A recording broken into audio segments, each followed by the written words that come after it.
तो आपने एक नई ट्रेन शुरू कर दी है बिल प्रदेश एक्सप्रेस के नाम से। रेल संशोधन अधिनियम 2024 पे बोलने का जो अवसर प्रदान किया, रेलवे को सुदृढ़ बनाने के उद्देश्य से एवं कुछ संशोधन को लेकर जो मंत्री जी आए हैं, तो हमारा कुछ सुझाव है। समय बहुत शॉर्ट कर दिया इसलिए बहुत कम समय बताएंगे। जो बोर्ड बना रहे हैं उसमें सभी का प्रतिनिधित्व होना चाहिए, और जो रेलवे है गरीब मजदूर बेरोजगार उनके लिए एक सुलभ सस्ता एक परिवहन होता है। तो जिस दौरान जब एग्जाम होते हैं और एग्जाम के दौरान जिस तरह से बेरोजगार व्यक्ति, हमारा जो बेरोजगार युवा जिस तरह से डब्बों में और एक शौचालय में बैठ के जाता है, तो मेरा मंत्री जी से अनुरोध है कि ऐसे इलाके को आइडेंटिफाई किया जाए जो एग्जाम के दौरान जो लोग जाते हैं यहाँ उस समय अतिरिक्त डब्बों की व्यवस्था की जाए। माननीय सभापति महोदय, हमारा इलाका संसदीय क्षेत्र बांसवाड़ा डूंगरपुर, और बांसवाड़ा डूंगरपुर के अंदर एक रतलाम जो परियोजना है 2012 के अंदर उसकी सैंक्शन हुई, उद्घाटन हुआ, और आज जिस गति से चल रहा है मुझे लगता है कि 10 साल और लग जाएंगे। तो मेरा विशेषकर मंत्री महोदय जी से अनुरोध है कि इस परियोजना को जल्दी पूरा कराया जाए, और जिस तरह से भूमि अवाप्ति का हालांकि स्टेट का काम है लेकिन आपकी तरफ से भी मॉनिटरिंग होना चाहिए। और मैं अनुरोध करूंगा कि नहीं 5 साल के अंदर हमारे बांसवाड़ा प्रतापगढ़ उस इलाके की जनता रेल को देखे और उसका लाभ ले सके।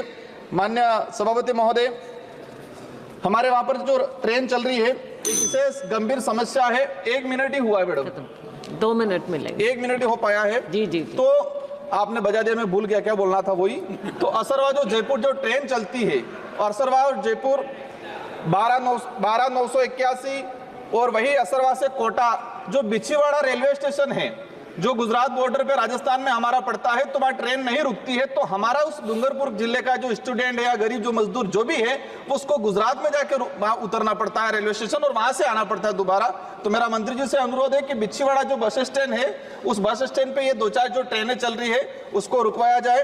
विशेषकर पहली बार भी मैंने निवेदन किया था, जो डूंगरपुर तक हमारे दिल्ली के लिए कोई कनेक्टिविटी नहीं हो पा रही है, हमें उदयपुर आना पड़ता है। तो मेवाड़ एक्सप्रेस जो दिल्ली से उदयपुर आती है 5 बजे पहुंच जाती है, पूरा दिन वही ठहरती है। तो आपसे विशेष अनुरोध है कि उसको डूंगरपुर तक ले जाया जाए और वहां ठहरे, तो वहां की जनता दिल्ली आसानी से पहुंच पाए। और नहीं तो आपने एक नई ट्रेन शुरू कर दी है बिल प्रदेश एक्सप्रेस के नाम से, क्योंकि वहां लंबे समय से डिमांड चल रही है। माननीय सभापति महोदय, जो मैं विशेषकर एक लाइन में बात बोलना चाहूंगा कि बेरोजगार और रिजर्व कैटेगरी का जो युवा है वो तरसता है नौकरी के लिए, तो निजीकरण जो हो रहा है या तो उसको रोका जाए या फिर इसमें भी रिजर्वेशन पॉलिसी लागू की जाए। और अंत में एक ही चीज, हमारा डूंगरपुर जो रेलवे स्टेशन है, हमारे वहां के लोगों की डिमांड है, हर पार्टी के पदाधिकारियों की डिमांड है कि उसका नामकरण राजा डूंगर बरंडा बिल के नाम से इसका नामकरण किया जाए। तो मेरा वही चीज, धन्यवाद, आभार, जोहार। धन्यवाद। श्री दर्शन सिंह जी चौधरी।